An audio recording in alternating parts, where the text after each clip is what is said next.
O Jornal do Meio-Dia mostrou com exclusividade há pouco mais de uma semana a prisão do padre suspeito de abusar de meninos, todos menores, em São Francisco do Sul.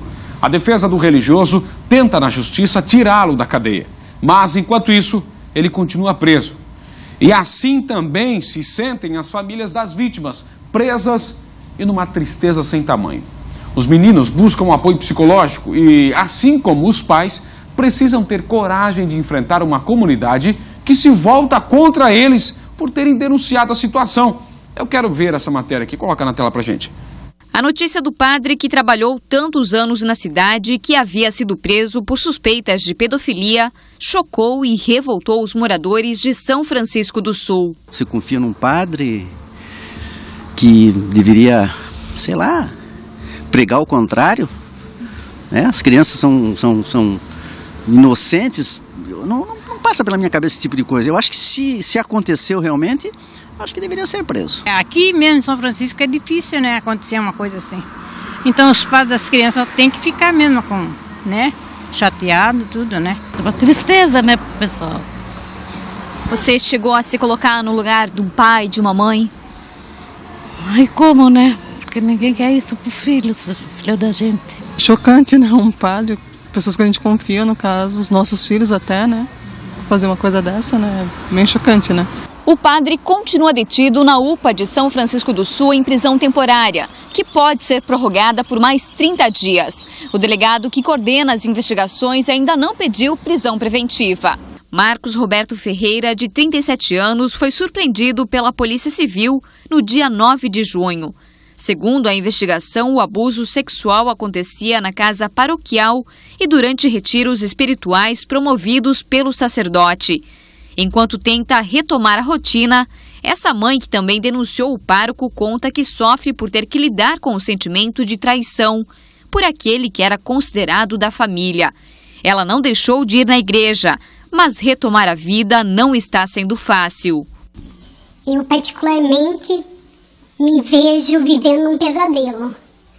Porque não é porque não foi com os meus filhos não sofreram abuso, mas eu me coloco no lugar dessas mães. Estão sofrendo.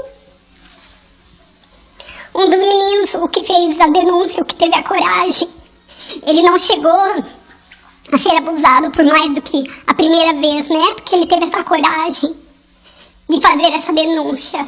Vocês chegaram a procurar atendimento psicológico? Um dos meus filhos foi encaminhado, né, para atendimento psicológico. E nós, como adultos, não, porque nós temos que conseguir, né, lidar com tudo isso de maneira mais madura. É difícil. Muito difícil. Até é difícil da gente falar sobre isso, porque é uma coisa que a gente gostaria de esquecer, né? Depois que a denúncia veio à tona, 2 filhos dela que frequentavam a igreja contaram situações constrangedoras que viveram com o religioso e que na época não relataram por não verem como assédio. Após a prisão, o jovem entendeu que a atitude não deveria ser considerada normal. Eu estava tomando banho, meus pais tinham saído de casa para ir para o grupo de oração. E ele entrou no banheiro e eu já tinha me despido e já estava tomando banho. Quando ele entrou no banheiro, eu rapidamente me cobri e pedi para ele sair. Ele queria me olhar, ele falou: não precisa ter vergonha do padre, o padre não tem essas coisas. Aí eu saí do box, me cobri e tirei ele. Foi quando meus irmãos me falaram que ele deu a volta na casa e tentou me observar pela janela do banheiro. Para meus outros colegas, o acompanhamento psicológico é essencial para a melhora deles.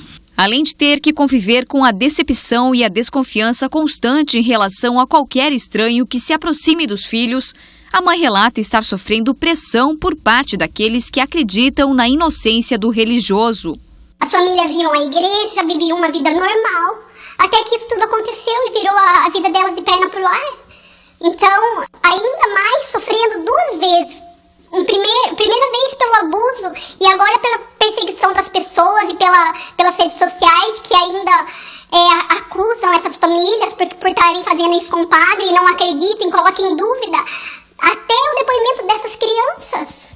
Onde já se viu isso, que troca de valores? Durante o interrogatório na delegacia de polícia, o padre se manteve em silêncio. Conversamos com um advogado contratado pela Mitra para defender o sacerdote.